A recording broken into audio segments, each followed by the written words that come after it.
లడ్డూ వ్యవహారంపై మాజీ మంత్రి చెల్లుబోయిన వేణుగోపాల్ ఘాటు విమర్శలు చేశారు.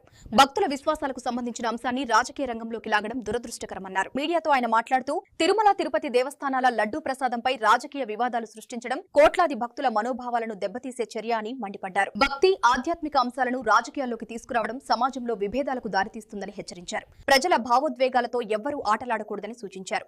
ఈ వ్యవహారంపై భక్తుల మనోభావాలను గౌరవిస్తూ ప్రభుత్వం తగిన చర్యలు తీసుకోవాలని డిమాండ్ చేశారు. రాజకీయ ప్రయోజనం పొందాలి అనేటువంటి లక్ష్యంతో ఈ ప్రభుత్వం పనిచేస్తుందా? భక్తుడి యొక్క మానసిక వేదనకి నిత్యము ఏదో ఒక అసత్యాన్ని ప్రచారం చేయటం ద్వారా హైందవ భక్తుల యొక్క మనోభావాలని గాయపరచటమే లక్ష్యంగా, తద్వారా రాజకీయ ప్రయోజనం పొందొచ్చు అనేటువంటి తీవ్రమైన కోరిక, వాస్తవాలు కానీ పలు అంశాలని ప్రచారాలు చేయటం ద్వారా ప్రజల్ని తప్పుదోవ పట్టించాలి, లేకపోతే ప్రజల్ని జగన్మోహన్ రెడ్డి గారికి దూరం చేయాలి.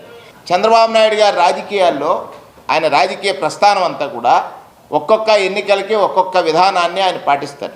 కొన్ని సందర్భాల్లో కులాలను తీసుకొచ్చారు, కొన్ని సందర్భాల్లో ప్రాంతాలను తీసుకొచ్చారు. ఇవాళ మతపరమైన అంశాలుగా చిత్రీకరించడం ద్వారా తాను ప్రయోజనం పొందాలని ఒక ఆశ. ఆయనకు తోడు పవన్ కళ్యాణ్ గారు, వారి కుమారుడు లోకేష్ గారు. స్పష్టంగా నిన్న పిఠాపురంలో శివరాత్రి సందర్భంగా, మహాశివరాత్రి సందర్భంగా ఏదైతే తిరుపతి లడ్డు కల్తీపై కూటమి పార్టీ చేసినటువంటి ప్రచారం, ఇది ఒకసారి గమనించినట్లయితే భక్తుల విశ్వాసాల మీద కూటమి ఏ విధమైన భావనతో ఉంది, భక్తుల విశ్వాసాలని ఏ విధంగా కలచివేయాలి, భక్తుల విశ్వాసాలని ఏ విధంగా దెబ్బతీయాలి అనేటువంటి భావనతో ఉందనేటువంటిది ఈ పోస్టర్. ఇక్కడ చంద్రబాబు నాయుడు గారిని, ఈ ప్రభుత్వంలో ఉన్న పెద్దల్ని, ప్రత్యేకించి రాష్ట్రంలో ప్రజాస్వామ్య ప్రేమికుల్ని అడుగుతున్నాను.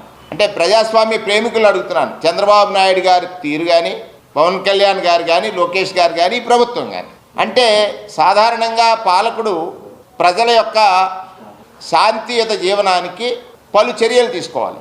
కానీ ఇక్కడ దురదృష్టం ఏంటంటే ప్రజల్లో అశాంతిని ప్రభుత్వం రేకెత్తిస్తుంది.